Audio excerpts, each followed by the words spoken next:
கடைக்குள்ளே நுழைஞ்சதுமே hand wash எங்கன்னு கேட்டால் கடையை விட்டு அப்படியே வெளியில் வச்சிட்டாங்க. ஏன்னா வெளியில் தான் ஹேண்ட் வாஷ் வச்சுருக்காங்க, தானியங்கி ஆட்டோமேட்டிக் ஹேண்ட் வாஷு. ஸோ ஏன் இவ்வளோ தான் வெளியே வந்துட்டாங்க, இது எந்த கடைங்கிறத நம்ம வீட்டில் பார்க்கலாம். கொஞ்சம் சின்ன இடமா இருந்தாலுமே இந்த இடத்த ரொம்பவே நீட்டாக செட் பண்ணியிருந்தாங்க. பார்த்ததுமே ரொம்பவே இம்ப்ரெஸ் ஆகிடுச்சு. அந்த கடை கண்டிப்பாக சாப்பிட்லான்னு தோணுச்சு.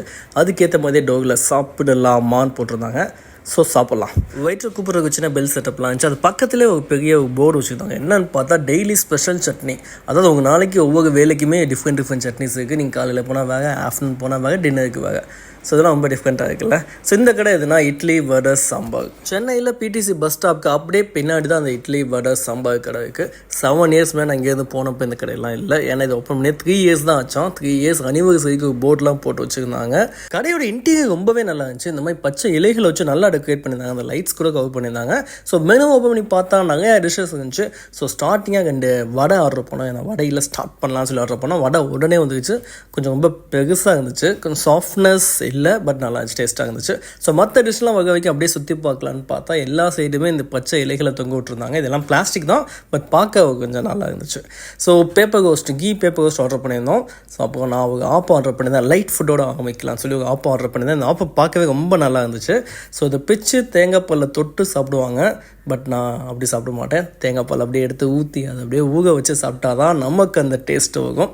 ஸோ ரொம்பவே நல்லா இருந்துச்சு. ஆயில் கம்மியாக ஆப்பத்தில் இருந்துச்சு. சம்டைம்ஸ் ஆப்பம் எண்ணெய் வலியும். ஸோ நல்லா இருந்துச்சு. தேங்காய் பால் ரொம்ப சுகர் இல்லாமல் ரொம்ப நீட்டாக இருந்துச்சு. அண்ட் ஆல்சோ நெக்ஸ்ட் என்னோட ஃபேவரேட்டான ரவா தோசை ஆர்டர் பண்ணியிருந்தேன். ரவா தோசை சம்டைம்ஸ் ரொம்ப முழுகலாக போயிடும், இல்லைனா அப்படியே லேயராக இருக்கும். பட் இங்கே ரொம்பவே நல்லா இருந்துச்சு. ஸோ இங்கே கொடுத்த டிஃப்ரெண்ட் சட்னிஸில் டேஸ்ட் பண்ணி பார்க்கலான்னு எடுத்தேன். ரவா தோசை அடிக்கடி ஆர்டர் பண்ணுறவங்க அந்த நான் சொன்ன விஷயம் புரியும். ஸோ இன்றைக்கி வந்து இங்கே கருவேப்பிலை சட்னியும் கொள்ளு சட்னி வச்சுருந்தாங்க. ஸோ கருவேப்பிலை சட்னி நான் அடிக்கடி சாப்பிட்ருக்கேன், பட் கொள்ளு சட்னி அவ்வளோவா நான் சாப்பிட்டதில்லை. ஸோ கருவேப்பிலை சட்னி நல்லா இருந்துச்சு. கொள்ளு சட்னி இங்கே தான் நான் ஃபஸ்ட் டைம் ட்ரை பண்ணுறேன். எனக்கு ரொம்பவே பிடிச்சிருந்துச்சி. எனக்கு கொள்ளு எனக்கு பிடிக்கும். கொள்ளு சூப்பராக நான் குடிப்பேன், பட் சட்னி கூட செய்யலாம். அதுவும் ரொம்பவே நல்லா இருந்துச்சு. அப்புறம் சில பேர் தோசையை தொட்டு சாப்பிடுவாங்க சாம்பாரில், பட் நம்ம எப்போயும் ஊற்றி ஊக வச்சு தான் சாப்பிடுவோம். ஸோ ரொம்ப நல்லா இருந்துச்சு. ரவா தோசை பெஸ்ட்டுன்னு சொல்லலாம். அண்ட் ஆல்சோ இங்கே தோசை வந்து லஞ்ச்லேயும் அவைலபிளாக இருக்குது. சப்போஸ் நீங்கள் லஞ்ச் டைம் போய் தோசை சாப்பிடணும் ஆசைப்பட்டீங்கன்னா கண்டிப்பாக அதை ப்ரிஃபர் பண்ணுங்கள். ஏன்னா காலையில் லேட்டாக இருந்ததுக்கப்புறம் மதியம் நம்ம டிஃபன் சாப்பிட்லான்னு தோணும். அவங்களுக்கு இந்த கடை சூப்பர். ரேட் வைஸும் டேஸ்ட் வைஸும் ரொம்ப பிடிச்சிருக்கு. ஸோ நீங்களும் ட்ரை பண்ணி பாருங்கள். தேங்க்ஸ் ஃபார் வாட்சிங்.